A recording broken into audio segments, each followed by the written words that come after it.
Good afternoon, everyone, and welcome. Today, I have the honor to begin this threefold celebration. Today, we honor Phil and Sima Needleman, who through more than 5 decades of leadership and giving have helped WashU develop new strengths and rise to new heights. Thanks to their generosity, today we mark the launch of the Needleman Program in Innovation and Commercialization, which will be the catalyst in a new era of pharmaceutical research and development at Washington University. And to coincide with the birth of this new era, we also celebrate Phil's 84th birthday. Happy birthday, Phil.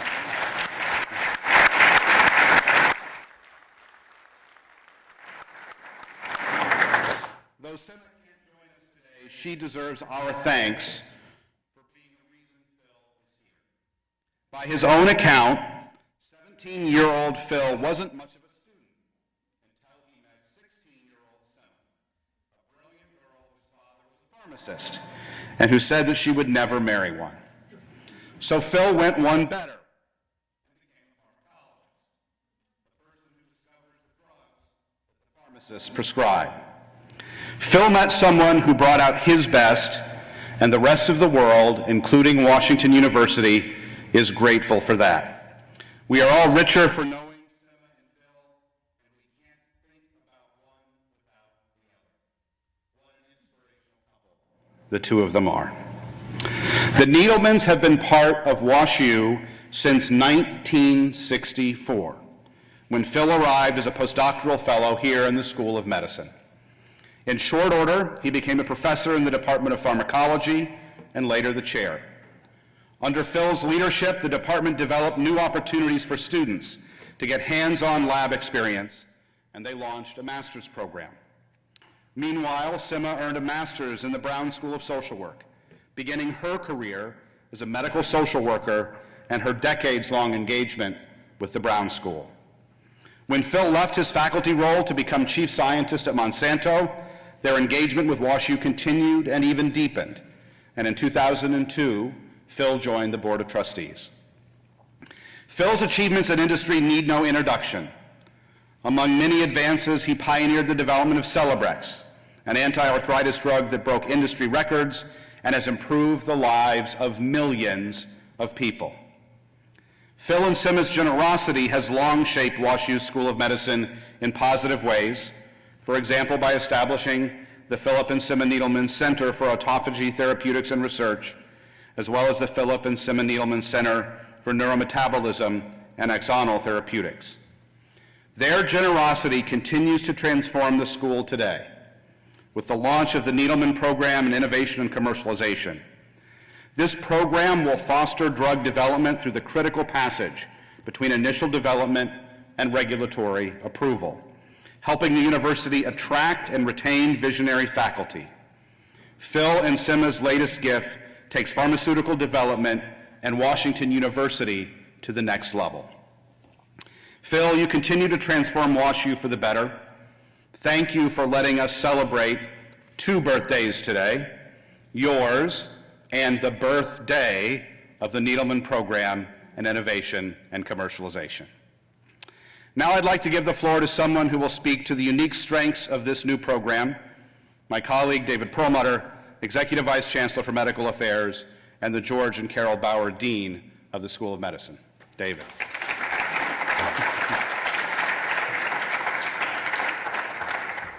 Well, I am often up here representing the medical school, but I want to say that this is also a very special moment for me personally, and I'm really glad that I happen to be here in this position and have had the opportunity to work with Phil over these last 7 years.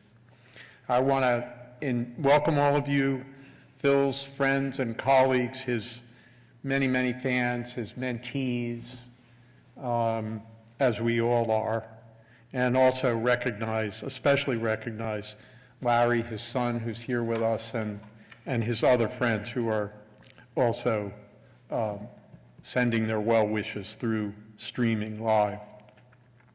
And we also want to say a word about CIMA as Chancellor Martin, who is really an integral part of everything that Phil has done here and an integral part of Washington University, always at the cutting edge, and along with Phil, has encouraged us to keep pushing the envelope when it comes to what we can do in medicine and medical research. And that's why we're here today, to celebrate the launch of an initiative that is going to be transformative for St. Louis, for WashU, and for the School of Medicine. The Needleman Program in Innovation and Commercialization is designed to accelerate drug development at what is now the third largest and rapidly growing NIH-funded medical research program in the nation. The goal is to translate with urgency. We're really going to do this urgently with Phil? What's your phrase?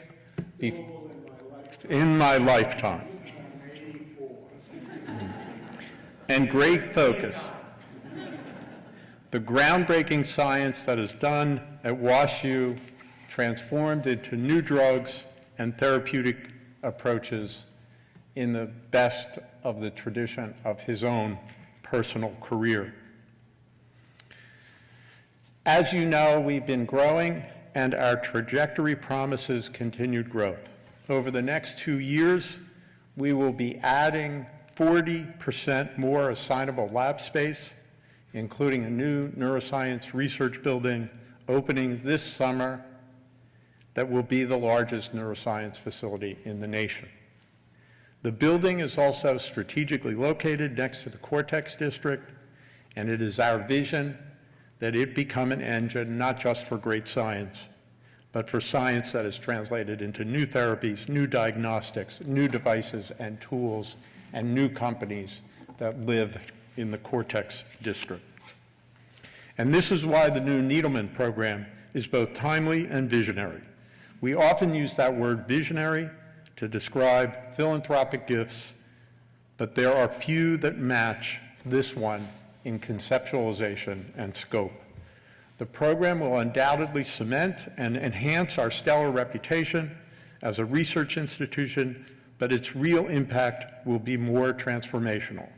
It is hard to fully convey the degree to which the DNA of WashU in ways that are hard to even imagine today, because it will attract scientists who are making discoveries in the lab, and it will incentivize them to take the risk of focusing on commercializing their results. It will support them as they shepherd their science through the drug development process and translate it into real drugs to help people who are suffering. Because that is ultimately why we're here, to improve human health and relieve suffering to the best of our abilities. Phil has always understood this, and it is his vision that this vital work be done within the WashU fence line to add urgency, focus, and commitment to getting the project over the finish line, to take it as far as the science will allow. This will have the additional benefit of growing the value of the intellectual property, making it more rewarding for the PI and the institution. It will send a clear message to venture capital, biopharma, and others that WashU is a great place to invest time, attention, and resources, and in partnership with our partners at Cortex and BioSTL, it will send the message that St. Louis is open for business. Phil, you know better than anyone what it took to get to this moment, and I am just so grateful that we are all here to mark it together. I hope you'll bear with me while I try to convey just how important you are to this university and this city and to me personally. When I arrived at WashU, I had a vision for a center focused on autophagy therapeutics, and Phil stepped up to help make that vision a reality. He has been instrumental at the level of the school, helping me to advance WashU's commitment to translating more and more of our groundbreaking research into therapeutics and techniques that directly impact patients. And it's impossible to describe all of the ways that he looks at our data and encourages us and pushes us. And he has always, for me, been a personal guru. When it comes to my own drug discovery program, he has been at my side every step of the way, advising me on the right steps to take and urging me forward, and sometimes pushing even harder. That is the Phil Needleman way. He sees what needs to be done, and he lends his vision and support to every stage of the process. And this is why the program will be even more exciting for us, because Phil will be involved. Phil did not just fund this important program, he conceptualized it. He challenged my team, and he challenged me to think differently, to take risks, to build a program that would be truly transformative and impactful. And then, yes, when it was where he wanted it to be, Phil made sure that it would have the resources to do what we know it needs to be done. There is really nothing like having Phil in your corner. All of us here know that. Thank you, Phil, for your vision, your hard work, and your commitment. And I want to promise you today that I am working furiously to make sure that you live forever with some autophagy drug. It is now my pleasure to introduce our guest of honor, my dear friend, my mentor, and yes, our guru, Phil Needleman.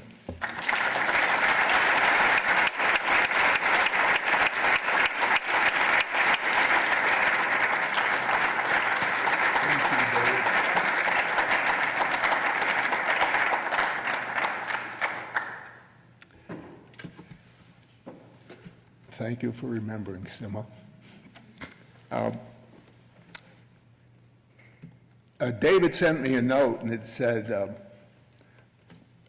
and part of it we'll pay attention to, and part of it, he said, would you say a few words about the inspiration and your vision for the program?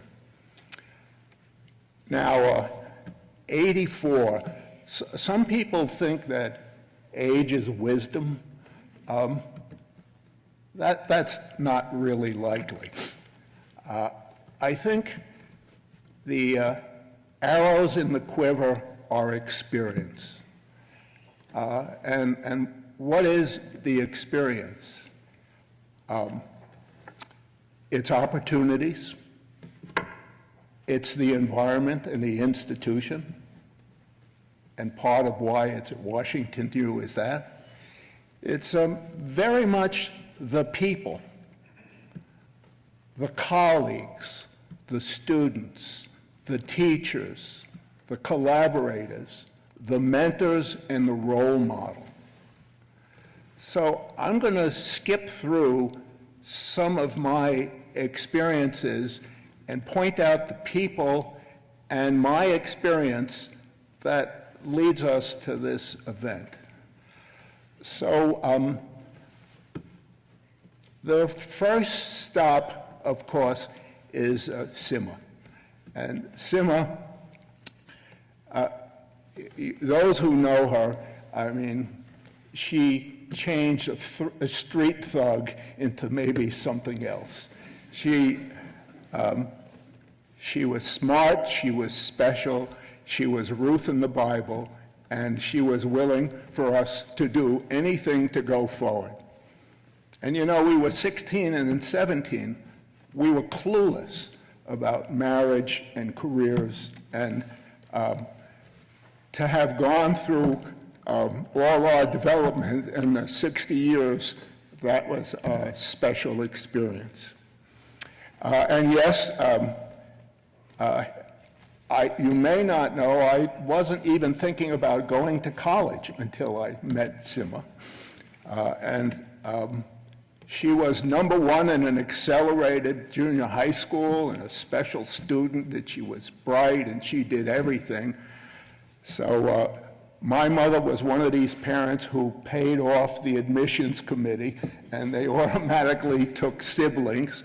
And because of Sima, And I was proud of never taking home a book. And because of SIMA, I bought a tie, I went to classes, I took up a book, I sequentially gave up gambling, and that was hard to do because I know how to memorize a deck of cards. And I gave up drinking and I became a serious student. I was going to pharmacy school because I'm a first generation. We're the American dream. And my father was able to go to pharmacy school and get a degree in 1 year. So what did we know? But a pharmacy education then was a wasteland. While they talked about a lot of things, the major thing you had to know is how to count by fives to move capsules in a tray. But in my junior year, I had a teacher by the name of G. Victor Rossi who taught pharmacology, and it was a 2-year course and laboratory. And whatever that man taught, I would be today. So I just knew I was going to be a pharmacology student. I got a master's degree with him and then went to the, so it will keep track of the main names. He was one of the important influences. I then went to the University of Maryland Medical School to get a PhD. And like here, you had to do rotations through all the department members, and most of them were doing anesthetics and other kinds of things in whole dogs. And then the chairman of the department asked me which person you want to work with. You know, I never was very inhibited. I said, none of them. I want to work with you. Now, understand, I was influenced in the end of the 50s and the 60s, and I said, in my view, pharmacology has got to be about the dissection of disease and the recognition of the target that is the basis of the disease, and drugs should come by attacking that target. And then I was, as a young student, influenced by the work from Washington U of Earl Sutherland, who discovered adenylate cyclase and cyclic AMP. And so I realized and said, if I'm going to understand the mechanisms of disease and mechanisms of drugs, I better learn biochemistry and I better have biochemistry projects. And they only had one biochemistry project that they couldn't do, and they gave it to me. It was about nitroglycerin metabolism.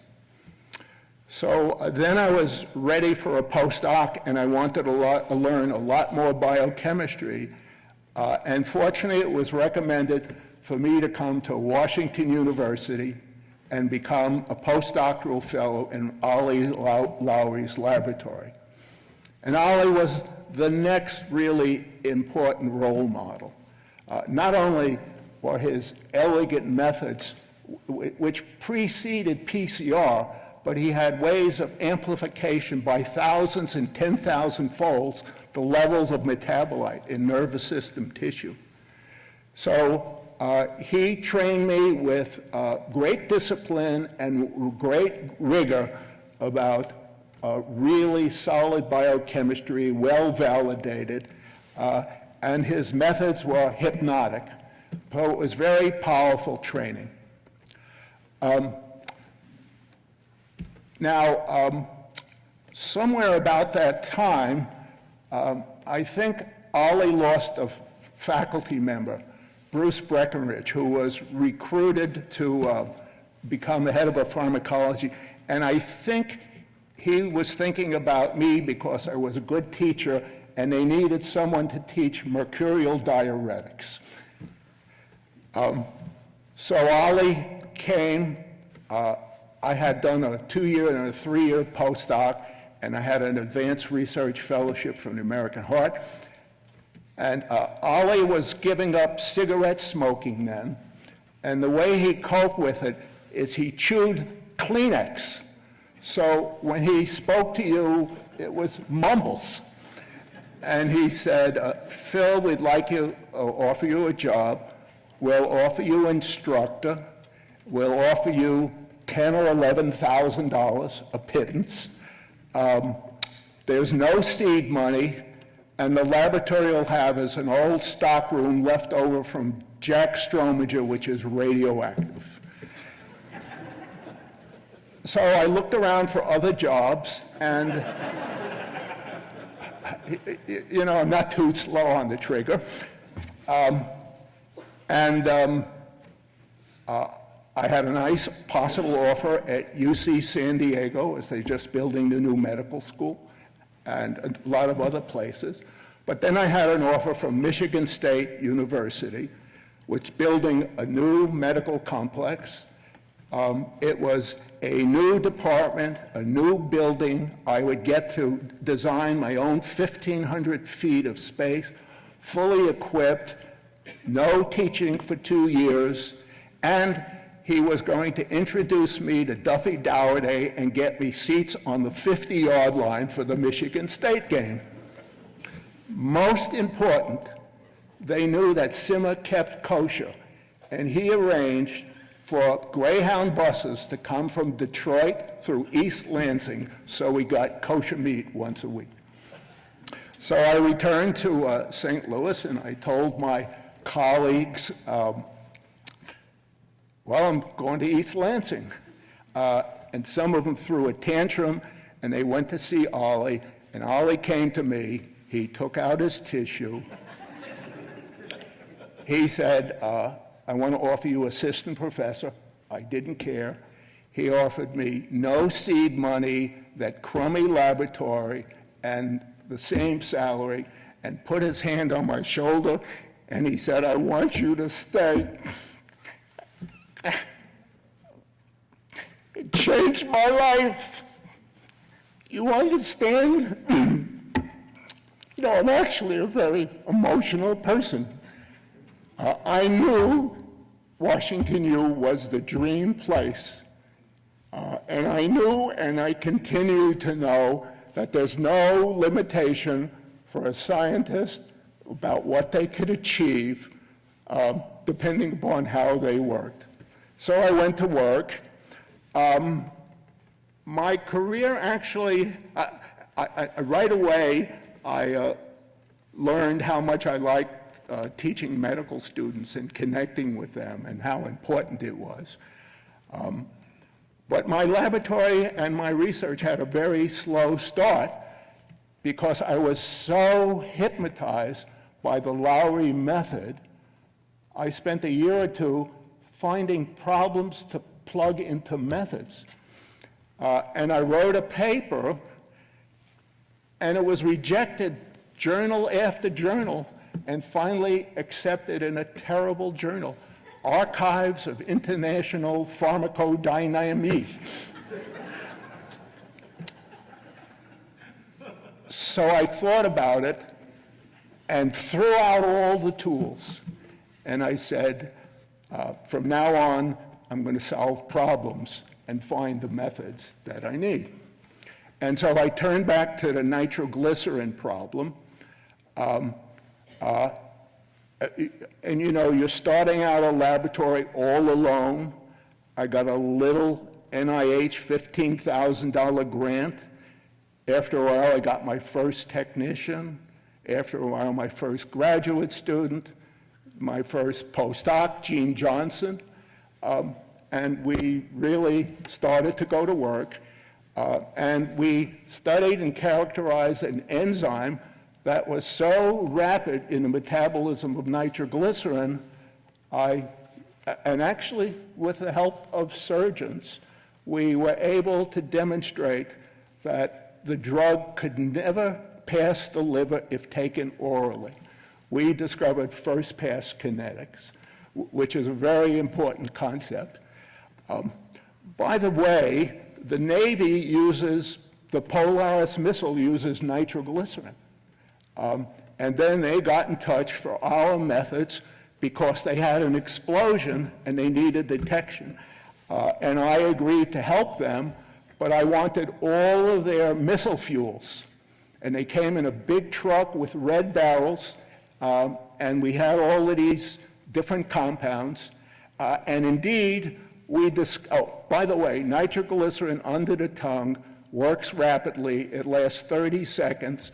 The biggest pharmaceuticals in those days, equivalent to the statins, was orally active, long-acting nitrates, which were prophylactic. My work showed none of them could get past the liver. In fact, I was attacked. What is this graduate student working with rats telling us how to use our drugs? And indeed, it was later validated and proven by the person who invented double-blind placebo controls, and all of them were inactive. But getting on the way to this grant, one of those missile fuels was not metabolized by the liver and would have been an ideal long-acting nitrate. But I was clueless about its therapeutic potential and where to take it. Then fortunately, I met Garland, and Garland and I had lunches for a year, and we started to work. And with Garland, we discovered the first angiotensin receptor blocker, which broke open a field. I can tell you later, enalapril drugs that were either angiotensin-converting enzyme inhibitors or angiotensin antagonists are some of the leading drugs in hypertension today. So I went out to the main campus, and I don't know the position, and I said, you know, we're graduates, shouldn't we patent this? And we were told, we don't patent anything, you'll have to pay for it out of your own pocket. So that's the second therapeutic. So we published it, Garland presented at the Cleveland Clinic and electrified the field.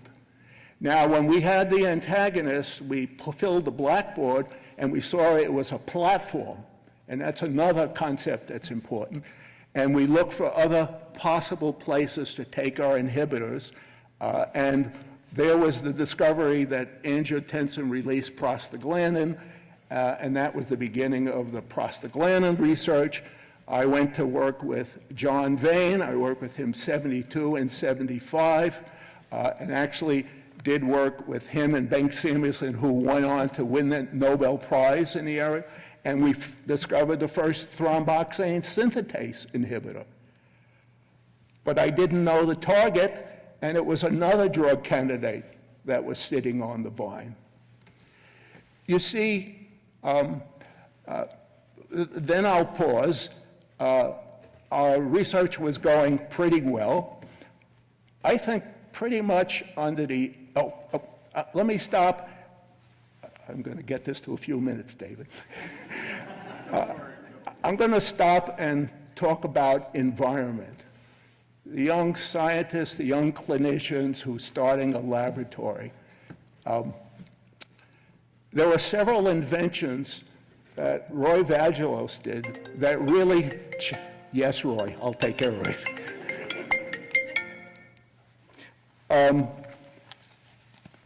Roy created the Division of Basic Biomedical Sciences and the Medical Scientist Training Program.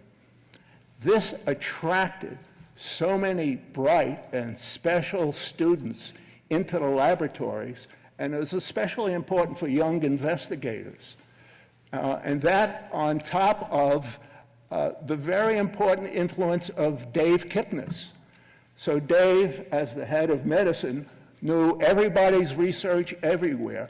And whenever he saw a promising chief resident or a new faculty member, like Aubrey Morrison and Alex Everett, Dave would say, you ought to go to work with Phil. I remember Aubrey says, I never heard of you, you never heard of me. If Dave says it, we're going to do it. So don't you see, your laboratories are now populated with these vigorous, uninhibited, bright people who really are prepared in a team to jump after a problem. So you really had to be a dunce not to be productive. Well, time went along, Ollie retired. I'm sure it was under the influence of Roy, who was departing, and Dave Kipnis. The search committee kind of zeroed in, and they were offering me the head of pharmacology. And the next person's name I want you to remember is Ken King, who was that remarkable dean for 20-something years when we re-elected the dean and it was a serious election. And so,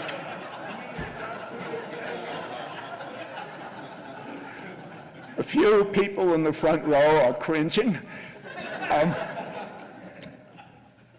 So I got the job offer in December, and I was going to start in July. And after a few weeks, I got a note from Ken King, you have to submit a budget. What's a budget? I ran a lab and with some students and had little concept. By the way, that was before third-party payers. That was before we combined the VC. That was when the dean had one secretary outside the door, Muriel, and you could see him right away. So I got on a point with Muriel, and I went to see him. I said, Dr. King, I can't tell you how thrilled I am about the job. I think you search by CB, what do I know about management? And what do I know about a budget? And I said, so I searched through all the drawers of my predecessor, Ollie Lowry, and I can't find the guideline. He was from Alabama. He effectively negotiated with silence. And he sat there for about 30 seconds or a minute, and he said, who's to say a new young guy won't find a better way? And in my New York way, in a microsecond, I assume you tell me when I'll screw up. Do you know how long 2 minutes of silence is? He said, probably not. Probably not.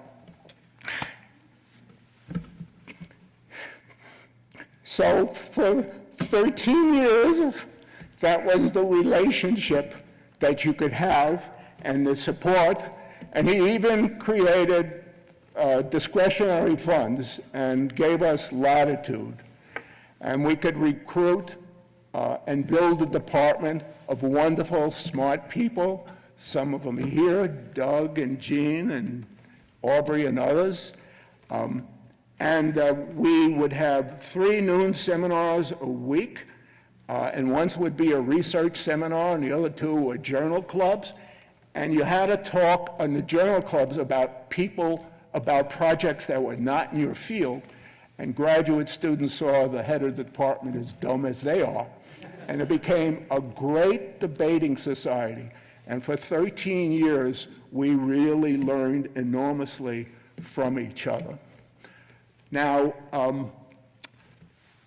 the prostaglandin research was going well, and then we discovered, for various reasons, using our hydronephrotic kidney, we discovered the atrial natriuretic factor, discovered and detailed a major new endocrine system by which the heart talks to the brain, the adrenals, the kidneys, and we worked through, importantly, through the use of the Washington U. Monsanto agreement.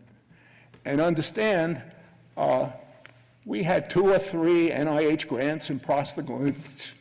We had 3 training grants. But if I would have sent an application into the NIH that says, I'm going to discover an endocrine system, pull out the sequence, generate the protein, get the gene, no way. But Dave and Howard Schneiderman at Monsanto created the Washington U. Monsanto agreement, which then gave money for funds to really go forward. And not only did I get the grant, I used it up in 5 months, and Dave somehow got me a second grant that year. Ultimately, it required the extract from 5,000 rat hearts to have enough material to do the amino acid sequence. And we didn't have the skills here, so we actually did it in Monsanto.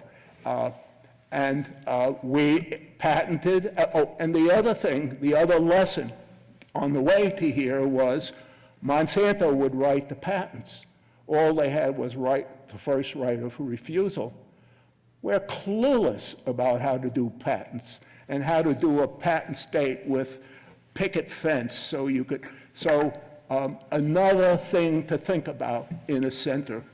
And so we did the A&F, then we discovered COX-2. Through the 60s, 70s, and 80s, while I was here, the coinage of the realm was you published in Science, Nature, beginning of Cell. For us, it was also JBC in the Journal of Clinical Investigation. That's the way you measure. You measure by NIH grants. It's amazing when you can measure by National Academy of Science or National Academy of Medicine. There was no culture, nor skills, nor resources for me to do COX-2 in the end of the 80s at Washington U. And you know, it's not just about the money. So I had turned down Roy because I didn't want to leave Washington U because Simmer was so happy at Jewish Hospital. I turned down McKinnell, who wanted me to go to Pfizer because you dance with who brung you. And so the one thing that was possible was when Dick Mahoney recruited me to become the chief scientist of Monsanto.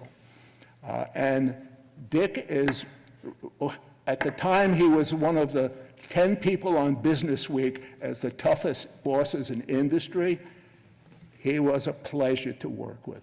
He really wanted to know the science. He came to the reviews. He would tell the dukes and duchesses of his realm, those people beat each other up. And so I got to run R&D for Monsanto, and then for Cyril, the way we were trained in NIH grants and the way we were trained in academia. And there we were able to, and it's a great, you know, I often said I didn't know there were 3 phases of clinical trial when I went there. But with people like John McCurran and others, we got to do it our way. And we went from the beginning to the end of the identification of the valid target to regulatory approval in about 8 or 9 years. And by the way, this is not the biggest birthday party I ever had, because for my 60th birthday in San Francisco, in the Moscone Center, with 2,000 sales representatives, they sang happy birthday to me for my 60th birthday, and we launched Celebrex. And for a while there was competition with Vioxx, but it had almost 20 years of product exclusivity. It's used by about 20 million people. It probably made them about $40 billion. And by the way, the turnover number for heads of R&D is pretty short, but not if you have a drug like that. So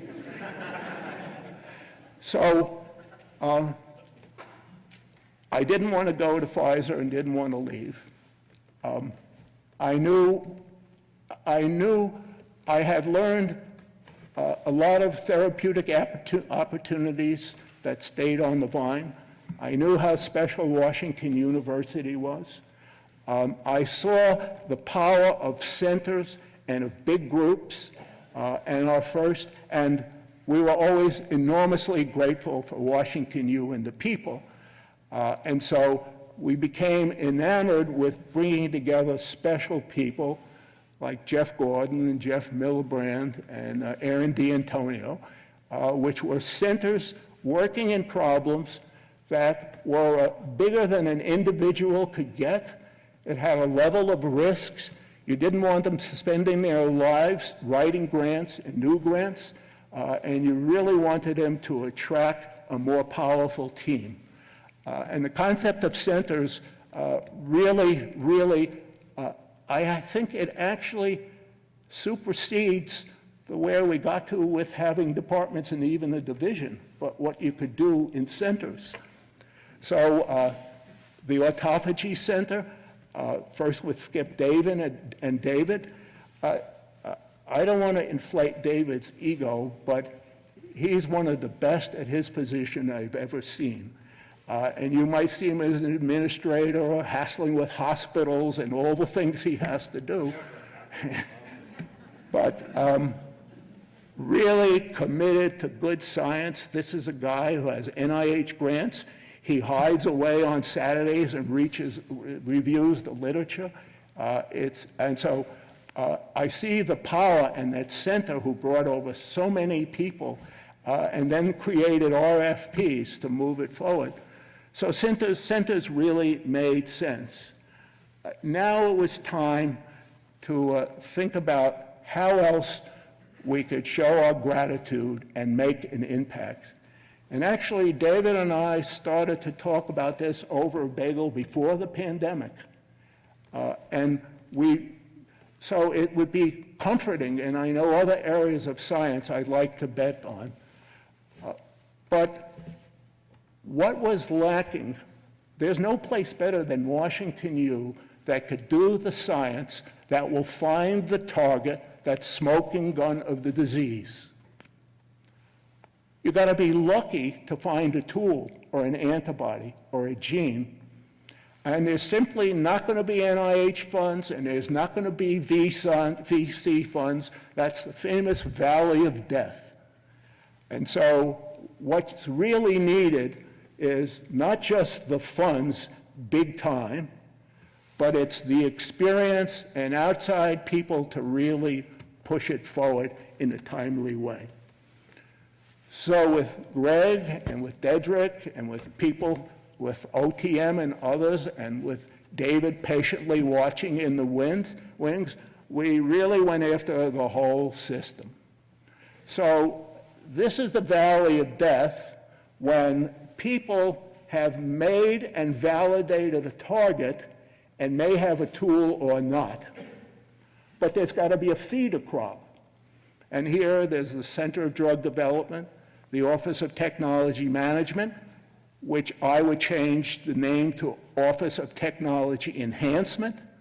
So rather than think license first, that program is now going to have $200,000 a year for 2 years to absolutely medically validate the target and at least have a tool. And then there'll be a competition for this preclinical development program that's going to end up in an IND, the regulatory submission for the beginning of a clinical trial. And there'll be some rigorous reviews, and those people who qualify will get $2 to $4 million so that they can have, within 3 or 4 years, get to the point where it's an IND. And furthermore, with David's help and some more skills from Pam and others, I visualize that the clinical trials could start in Washington U, where phase 1 is not just about safety and dose, it's proof of mechanism. And you could do small clinical pharmacology trials based on the gene, the protein, or the problem that could tell you if you have proof of efficacy. And that's the end of what you could do in university. Then it uses big product pockets to go forward. So this is a program from twinkle in the eye to regulatory approval. Now the last point is, I wish I was 24 or 34, because there is no better time than to be in the drug hunt. I was in the drug hunt for 60 years. There was no genomics, the power of analytics. For example, when we worked on COX-2, we solved with collaborators only the second crystal structure for a membrane-bound protein. Anybody who solved that crystal structure, there was only one amino acid difference, a valine for an isoleucine. And if you have a valine, you opened up another pocket. And if you synthesized the drug into that pocket, you would have $1 billion drug. Well, that takes months or years. But now, with powerful computational methods, things like AlphaFold give you hundreds and thousands of crystal structures. And then you have the genomics, and then you have people here at Washington U who could reprogram fibroblasts from patients and reconstitute the disease. So there really is no better opportunity or time for those few people who really want to do something from beginning to end to be able to do such a program. So we're really pleased to do it. We always thought we had a privileged life, and we really thought this was the place to do it. Thank you.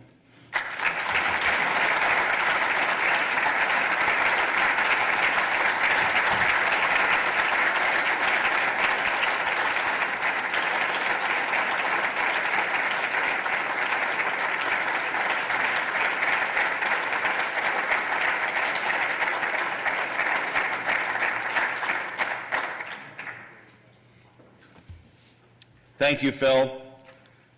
One more thing. I promised 3 things at the beginning, and we've only done 2, so this is thing number 3. Before we adjourn to the reception, I have a happy duty to perform. On behalf of the university, I want to share with all of you this proclamation by the City of St. Louis, which is designated the 10th of February, Dr. Phil and Sima Needleman Day.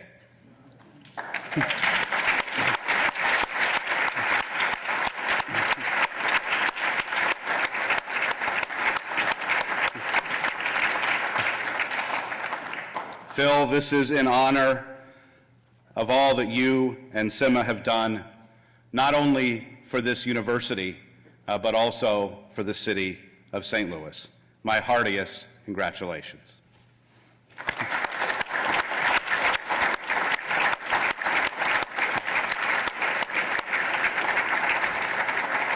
And now I would like to invite all of you to join us in the foyer for a birthday toast and some birthday cake. Thank you all for being here.